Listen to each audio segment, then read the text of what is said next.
चलते हैं वीडियो की ओर। भीम और दुर्योधन के गदा युद्ध में अति घायल दुर्योधन से वीरगण वहां एकत्रित होकर भीमसेन से उपयुक्त बातें कह रहे थे।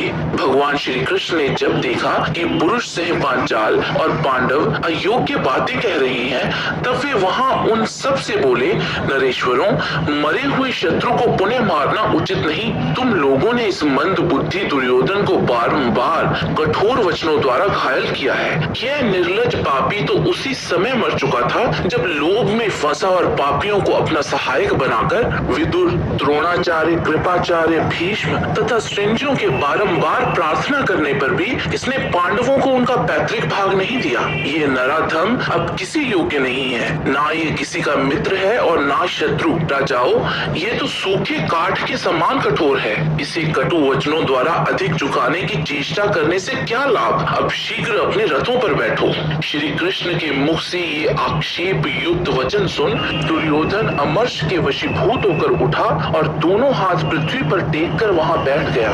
तत्पश्चात उसने श्री कृष्ण को पीड़ा देना प्रारंभ किया। वह बोला, ओ कंस के दास के बेटे, मैं जो गदा युद्ध में अधर्म से मारा गया हूँ, इस कुकृत्य के कारण क्या तुम्हें लज्जा नहीं आती है? भीमसेन को मेरी जांघें तोड़ डालने का मिथ्या स्मरण दिलाते हुए तुमने अर्जुन से जो कुछ कहा था, क्या वह मुझे ज्ञात नहीं है? सरलता से धर्मानुकूल युद्ध करने वाले सहस्रों भूमिपालों को बहुत से कुटिल उपायों द्वारा मरवाकर ना तुम्हें लज्जा आती है और ना ही इस बुरे कर्म से घृणा ही होती है। बलवान भूरिश्वा का हाथ कट गया था और वे आमरण अनशन का व्रत लेकर बैठे हुए थे। उस दशा में तुमसे ही प्रेरित होकर महामना सात्यकी ने उनका वध किया। जो प्रतिदिन शूर वीरों का भारी संहार मचा रहे थे, उन पितामह भीष्म का तुमने शिखंडी को आगे करके वध करवाया। दुर्मते, अश्वत्थामा के सदृश्य नाम वाले एक हाथी को मारकर तुम लोगों ने द्रोणाचार्य के हाथ से शस्त्र नीचे डलवा दिया। क्या वह मुझे ज्ञात नहीं है? इस नृशंस दृष्ट दुम्मन ने पराक्रमी आचार्य को उस अवस्था में मार गिराया जिसे तुमने अपनी आंखों से देखा, किंतु मना नहीं किया। पांडुपुत्र अर्जुन के वध के लिए मांगी हुई इंद्र की शक्ति को तुमने घटोत्कच पर छुड़वा दिया। तुमसे बढ़कर महापापी कौन हो सकता है?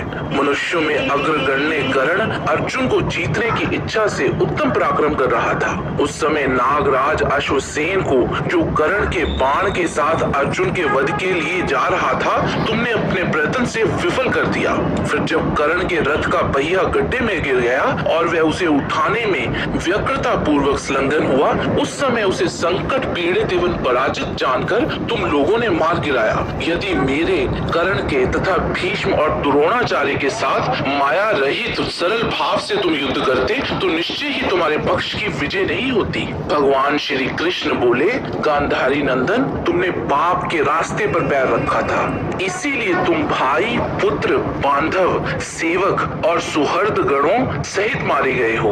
वीर भीष्म और द्रोणाचार्य तुम्हारे दुष्कर्मों से ही मारे गए हैं। कर्ण भी तुम्हारे स्वभाव का ही अनुसरण करने वाला था, इसीलिए युद्ध में मारा गया। ओ मूर्ख, तुम शकुनी की सलाह मानकर मेरे मांगने पर भी पांडवों को उनकी पैतृक संपत्ति, उनका अपना राज्य लोभवश नहीं देना चाहते थे। सुदुर्मते, तुमने जब भीमसेन को विष दिया, समस्त पांडवों को उनकी माता के साथ लाक्षागृह में जला डालने का प्रयत्न किया और निर्लज दुष्टात्मन, दूत कीड़ा के समय भी सभा में रजस्वला द्रौपदी को जब तुम लोग घसीट कर ले आए, तभी तुम वध के योग्य हो गए थे। तुमने दूत कीड़ा के जानकार सुबल पुत्र शकुनी के द्वारा उस कला को ना जानने वाले धर्मज्ञ युधिष्ठिर को छल से पराजित किया था। उसी पाप से तुम रणभूमि में मारे गए हो। तुम्हारे ही अपराध से बहुत से योद्धाओं ने मिलकर युद्ध स्थल में जो अकेले बालक अभिमन्यु का वध किया था, इन्हीं सब कारणों से आज तुम भी रणभूमि में मारे गए हो। भीष्म पांडवों के अनर्थ की इच्छा रखकर समर भूमि में पराक्रम प्रकट कर रहे थे। उस समय अपने मित्रों के हित के लिए शिखंडी ने जो उनका वध किया है, वह कोई दोष या अपराध की बात नहीं है। आचार्य द्रोण तुम्हारा प्रिय करने की इच्छा से अपने धर्म को पीछे करके असाधु पुरुषों के मार्ग पर चल रहे थे। अतः युद्ध स्थल में धृष्टद्युम्न ने उनका वध किया है। अर्जुन ने वीरोचित सदाचार का विचार करके बहुत से छिद्र प्रहार करने के अवसर पाकर भी युद्ध में कर्ण का वध नहीं किया है। अतः तुम उनके विषय में ऐसी बात ना कहो।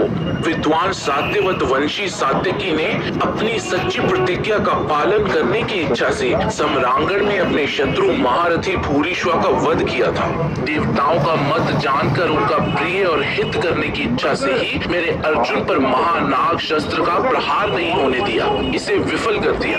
तुम भीष्म, कर्ण, द्रोण, अश्वत्थामा तथा कृपाचार्य विराट नगर में अर्जुन की दयालुता से ही जीवित बच गए थे। याद करो अर्जुन के उस पराक्रम को जिन्होंने तुम्हारे लिए उन दिनों गंधर्वों पर प्रकट किया था। गांधारी नंदन, पांडवों ने यहाँ तुम्हारे साथ जो बर्ताव किया है उसमें कौन सा धर्म है? शत्रुओं को संताप देने वाले वीर पांडवों ने अपने बाहुबल का आश्रय लेकर क्षत्रिय धर्म के अनुसार ही विजय पाई है। तुम पापी हो, इसीलिए मारे गए हो।